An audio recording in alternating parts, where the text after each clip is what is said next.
turn to the book of Joshua, but I'm going to share with you some useless knowledge like I normally do. I want to talk about the Chinese bamboo tree. In the far east, they have a tree they call the Chinese bamboo tree. The Chinese bamboo tree takes 5 years to grow. And they have to water and fertilize the ground there every day. But it does not break through the ground to the 5th year. But once it breaks through the ground, within 5 weeks, it grows 90 feet tall. So the question is, does it grows 90 feet tall? Does it grow 90 feet tall in 1 year? Does it grow 90 feet tall in 5 years? And the answer is obvious. It grows 90 feet tall in 5 years.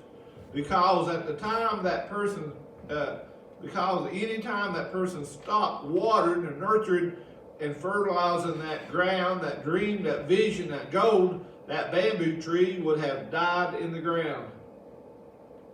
I can see people coming and talking to these tree growers, and they come out, they're watering and fertilizing the ground for 4 years, and there's nothing showing, not anything. They say, "Hey, what are you doing? Been a long time," and you talk to the neighbors, and they say, "You're growing a Chinese bamboo tree. Is that right? Where is it?" So how long have you been working on this? How long have you had this goal, this vision in your heart?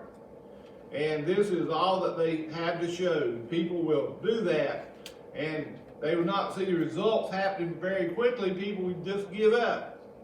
That is why God put it in our heart, and a lot of times they are nowhere to be found.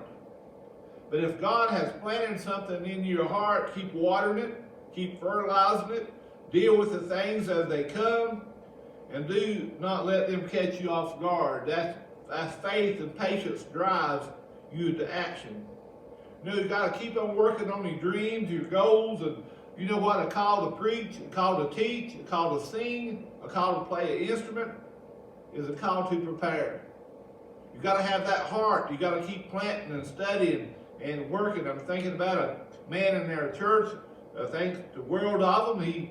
He worked day and night as a business. He worked for somebody else. He said at night he would come and work out in his yard, but he had a goal in mind, and now he's being blessed, his wife and family being blessed, his grandchildren being blessed.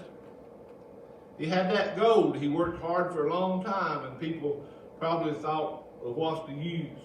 But keep working on your dreams, your goals, because the harder the battle, the sweeter the victory a lot of time. When the struggle is hard, that faith and patience will drive you to action.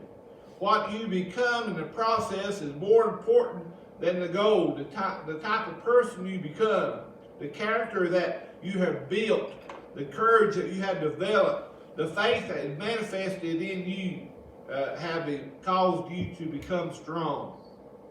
You're a different type of person, and you walk a little bit different. You have a different kind of spirit. People know that you know God, and you have courage. What is that? What am I trying to apply that to your life? The Chinese bamboo tree is recorded to be the fastest growing plant ever recorded. In 1 day, it can grow up to 3 foot, 36 inches. That's 1.5 inches an hour. You can almost see it grow. It's used for construction. But for 4 years, they plant it, and it does never come out of the ground. For 4 years, it's just laying there because that seed is so hard. And people said, "What are you doing? I don't see anything happening." But the application for that is success does not always come right away. Not in the church, not growing the church. You know, it takes 3 to 5 years for a pastor to be effective. You can't give up now. It takes a while for a Sunday school teacher to build that relationship. You got to deal with your kids. Success does not come right away. Success requires a strong foundation, and it requires consistency. You must not forget that to nurture your goals, and you must believe without doubt what you're doing. Prayer, patience, and persistence will pay off, and you'll keep You reap what you sow. The Bible said, be not mocked, you will reap what you sow. It's always in a different season. It's more than what you plant, but you will reap what you sow. You got to realize what at stake and what God wants out of it.